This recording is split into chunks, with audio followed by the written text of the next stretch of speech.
said a couple videos ago that I probably wouldn't read any more John Green books, but then I was at the dentist. Hi, welcome to my channel. My name is Jessie, and today I have a March reading wrap-up for you. March was a pretty good reading month overall. I read 7 books. Of those 7 books, I believe 3 were ebooks / audiobooks, and the other 7 were physical books. I did only read 3 of the 5 books on my March TBR, but I did finish an entire series, so I'm proud of that part. Before we get into the books that I read in March, I just want to remind you to please take a minute and like this video and then subscribe to my channel to make finding my content every Tuesday and every other Thursday just a little bit easier on yourself. So I'll be talking about these books in the order that I read them, so the series will be a little spread out. The first book I finished in March was An Ember in the Ashes by Scribd, and this was a 5-star rating for me. This book follows Leia and Elias, and they don't really have the same goal in mind necessarily, but they do end up working together by the end of the book. Leia, she is a scholar girl, and her brother, something happens to her brother at the beginning of the book, and in order to find him and rescue him, she ends up going undercover as a slave at this military school called Blackcliff, and there she meets Elias, and Elias is the top of his class. He's just getting ready to graduate, and then he's being thrown into these trials, and you kind of have to read the book to know what the trials are for because I don't want to spoil those. But ultimately, they don't really work together throughout the book. Throughout the book, they are both on their own separate journeys, but their paths cross here and there. And then by the end of the book, they end up working together to find a way to save Leia's brother. But this is a really good book. It was a great start to the series, and this one really had me hooked and ready to finish the series. The next book I read was A Torch Against the Night by Scribd, and this one was another 5-star rating for me. This one you add in Helene's point of view, and Helene is Elias's best friend from Blackcliff, but now she is being tasked with hunting Elias down because he worked with Leia, who as far as I knew was a slave, but she was also definitely a scholar, which wasn't a good idea for him technically. But she has some other issues going on because of her new title. She has all these things she has to do. The new emperor is not always happy with her because she keeps failing, or it feels like she doesn't listen to him, I guess. This one was really a great continuation. Elias and Leia, for the most part, work together through most of the book, but there are some issues. They get separated. What happens is their separations is kind of stressful, but this was a really good continuation of the series, and I was really excited to start the 3rd book after this one. I also listened to the audiobook for Spoiler Alert by Olivia Dade, and Spoiler Alert follows Marcus and April. Marcus is an actor, and he also writes fan fiction for the show he acts on, but he has to do it secretly.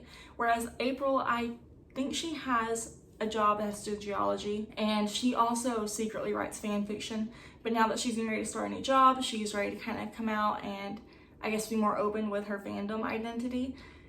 And so one of the first things she does is she posts a picture of herself on this cosplay contest on Twitter, and it shows her face and everything, and people kind of start fat shaming her because she's a fat woman, and people are like, you being just being mean. And then Marcus asks her out on Twitter. They go on a date, and during the date, Marcus realizes that April is like one of his beta readers and like best friends on the fandom site they use, but he doesn't reveal it to her, and somehow they end up on a second date. And I say somehow because Marcus kind of uses his acting persona, which is like kind of a caricature of a himbo almost. I don't know if I told you, but I did rate Spoiler Alert 3 stars, which isn't really a bad rating, but it's kind of a lower rating. And I don't know why, I never really connected to the characters. I had a lot of trouble getting into the story and staying into the story, and I'm kind of worried that that's because I listened to the audiobook, and I kind of wish I had read the ebook or physical book instead of the audiobook. Because other than just not being able to ever get into the story and connect with the characters, my only real other complaint was the way each chapter ended. Each chapter either ended with, like, you know, a snippet of an old conversation between Marcus and April under their like pen names, or it would end with, like, you know, a scene from one of their fan fiction works, or it would end with a scene from the show Marcus was on. And I kind of wish that each chapter didn't end differently. I kind of wish that the author had picked one element and stuck with it instead. I don't know why, it just kind of bothered me, but I'm wondering if it's one of those things that I would have liked better if I had read the physical or ebook version. After that, I read Queenie by Candace Carty-Williams, which ended up being a 4-star rating for me, but I think really it'd be closer to 3.5, but I rounded up to 4 for Goodreads. This book follows Queenie, and her life is falling apart. She's just been put on a break by her boyfriend of 3 years. He sees it's more of a dumping. She sees it as a break because of poor explaining on his part. She's been asked to leave their apartment, And so she has to find a new place to live. Her job is kind of, you know, falling off the wagon. It's not going as well as it could be. And then she's also kind of struggling to move on with her life. She's struggling to accept that things with her boyfriend are really over. She's also making a lot of really bad dating decisions where she's having a lot of unprotected sex with men who don't actually seem to care about her and aren't interested in her. They just want to have sex with her. And some of the sexual experiences she has aren't even really pleasurable for her. She's just doing it to forget. And it was really hard, especially in the first half of the book, to follow Queenie and watch her struggle because, like, as a reader, you can see what she needs to be doing. You can see what's wrong, but she just ignores it and she just keeps making all these bad decisions in order to forget about what's bothering her. And then towards the middle of the book, she kind of hits rock bottom. She's put on leave from work. She ends up moving in with her grandparents, and things kind of pick up from there for me. Queenie seems to be more open to fixing her life, to putting in effort to fix her life, instead of just putting band-aids on and doing little things that just, you know, don't really fix the actual problem. She tries to get into therapy, which becomes like a little bit of a conflict because her family doesn't believe mental health is a real issue until she's able to convince them that she needs to see a therapist. And I don't know, it was, I could see why so many people would love this book. It was interesting. It's just Queenie was so frustrating to follow. I felt so bad for her, but so frustrated by her. But it was a pretty good book overall. Next, I read A Reaper at the Gates by Saba Tahir, and this one was a 4-star rating for me. This book is the lowest rating of the series for me. And this book, I guess because it was so close to the end, the series is halfway over at this point, and I don't know how the series is going to wrap up an ending that I'm going to like. And also, Elias was the most frustrating thing in this one. Helene, I think I liked her better in this one. They're still not quite working together, but at this point, they all have like a common enemy, but they don't really know it's a common enemy. They're all going after their own enemy. But I think Elias and Leia are going after the same person. I think Helene's going after someone else. But basically, they've all got the right idea. They're just not on the same track together yet. And this one was just, I think this one was my least favorite of the series because it's the one that stressed me out the most. I was the most worried for this one and how it was going to end. Especially because, you know, Helene's on the cover of this one, but not the next one. I was worried about how that would work out. And also, I think at this point in the series is where you start to really see Helene. I think she kind of gets it unfair compared to Elias and Leia. Everyone in the series loses a lot of people that are important to them, but I feel like this is where Helene starts to really lose the most. This was a good, like, you know, third book in the series. It just wasn't as good to me as the first two were. And this is where I started to get really scared about how the series could go. Next, I read Darling Rose Gold by Stephanie Roble, and this one ended up being a 3-star rating for me. This one was really hard for me to rate because I was really enjoying it and loving it up until the point where this content warning comes into play and is confirmed. And that content warning would be child endangerment / child abuse. I don't know which would be a better term for it. But that ended up being a major turnoff for me, and while I was enjoying this book so much up until that point, that just really put a really bad taste in my mouth and made it really hard for me to rate this book. I don't know if I could knock it down to 2 stars because that just feels unfair, but so 3 stars felt like a decent middle point because I had loved the book up until that point, and at that point it's just like, you know. In this book, Patty Watts was sent to prison 5 years earlier for poisoning her daughter essentially her entire life to keep her daughter sick and dependent upon her. And now Patty's out of prison and Rose Gold lets her mom live with her.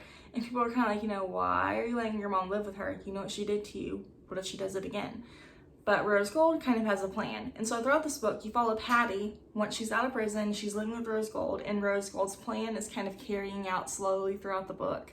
It starts with, you know, moving into Patty's childhood home and goes from there. And then Rose Gold's chapters take place throughout the 5 years that Patty was in prison, and you see like all these lessons Rose Gold learns that some people weren't actually her friends even though she thought they were. She learns that her online boyfriend wasn't who she thought he was, and then she kind of learns that her mom is never going to be sorry for what she did, and you kind of see like where she starts deciding to get revenge on her mom. And so, like I said, up until the very end, whenever the child abuse element was confirmed and like made obvious, I was loving it. But after that, I didn't love it as much. But I do think that you could be, if you can like look past that, I think this would be a really interesting thriller.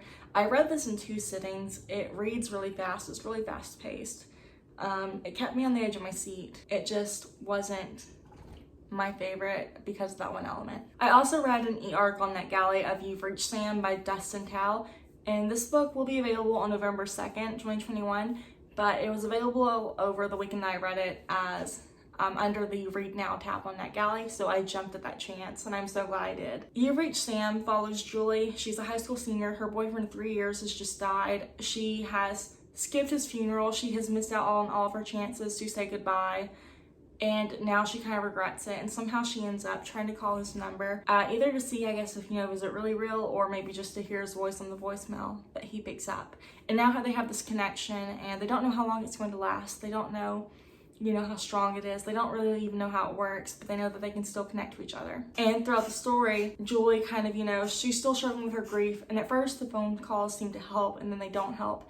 And then Julie struggles with, connecting to people she and Sam were close to. She struggles with, learning that she's not the only one who's torn up about Sam's death. There were other people who were close to Sam who were just as hurt, if not more, by his death as she was. She has to deal with guilt over his death because she, for some reason, thinks she may or may not be guilty in his death. And it was such a good book. It was so emotional. It was so heartbreaking. It was such an emotional and heartbreaking book. Throughout the first half of the book, I didn't cry, but I was constantly holding back tears. And by the second half of the book, just every other chapter, it felt like I was actually crying and I was sobbing at the end. It was so sad, but it was such an amazing book. And I really cannot wait for You've Reached Sam to come out as a physical book at the end of the year. I'm really excited to be able to get my own copy in November because that was just such a great book. It was such a great read.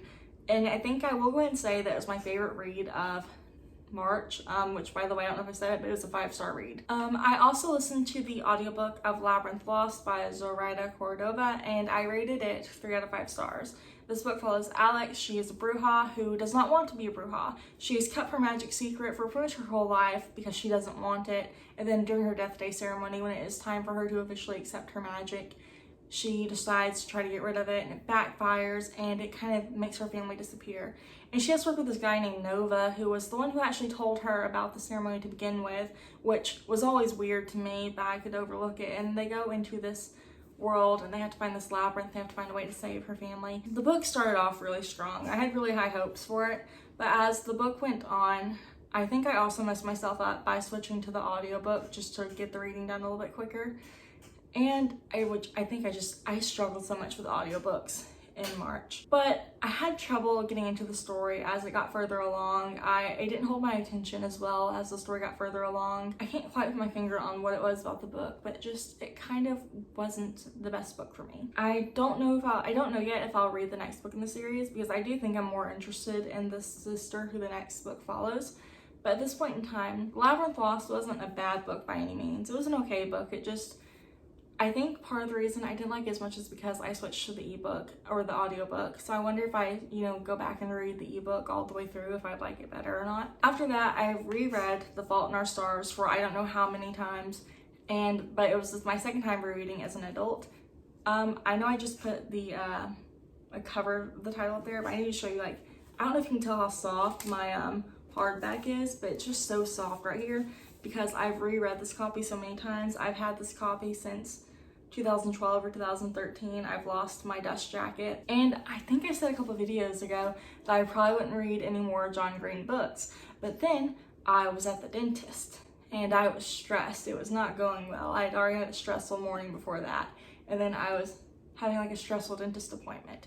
So I wanted a comfort read to read in the time between, when the dentist was in the room and whenever they were doing something else. And so I ended up going to Libby and I found The Fault in Our Stars because I am comfortable with the book. I know what happens. I know about when everything happens. Nothing will surprise me about The Fault in Our Stars at this point.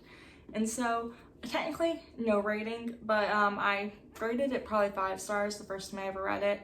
And because that's a pretty high rating, I don't want to change it. If you don't know, The Fault in Our Stars follows Hazel and Gus. Hazel is a 16-year-old girl with terminal cancer, and she goes to the support group for depression, for kids with cancer of depression, and she meets this guy named Gus, who is mostly there just to support her, to support their mutual friend Isaac, who is about to have his remaining eye taken out because his cancer came back and is spreading. And then Hazel and Gus really hit it off. They talked about books, they talked about Hazel's favorite book, and somehow they end up getting to go to Amsterdam to meet the author of Hazel's favorite book, and things don't go well. The author's like a mean drunk, and then Gus dies, and that broke my heart again. Every time I read this book, it's like the first time. Gus's death gets me every time. Actually, it's not even his actual death. It's his pre-funeral that gets me. Also, sorry if I'm spoiling The Fault in Our Stars. And then his actual death makes me cry too. But it's really the pre-funeral that starts it. Rereading it as my second time as an adult versus however many times I read it as a kid, I can kind of make fun of it. It's definitely pretentious and cringy the way Hazel and Gus talk at times. It's awful. Hazel telling the flight attendant, you know, the cigarette's just a metaphor, he's not gonna light it. That's really cringy to look back on, but it was definitely a comfort read. I needed it at the time, and it broke my heart again, but that's fine. I expect nothing less from Gus's pre-funeral and then his actual death.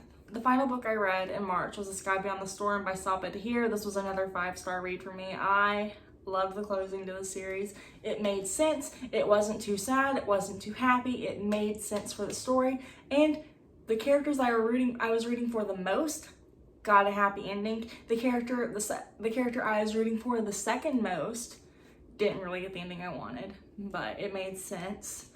This was such a good conclusion to the story. They are finally all on the same page. They are all working together. They all are working like for that common enemy. Helene's not pictured, but don't worry, she made it. Or like she made it to this point. I don't know why she's not on the cover when she's been on the cover of the other two. And this was a great ending to the series.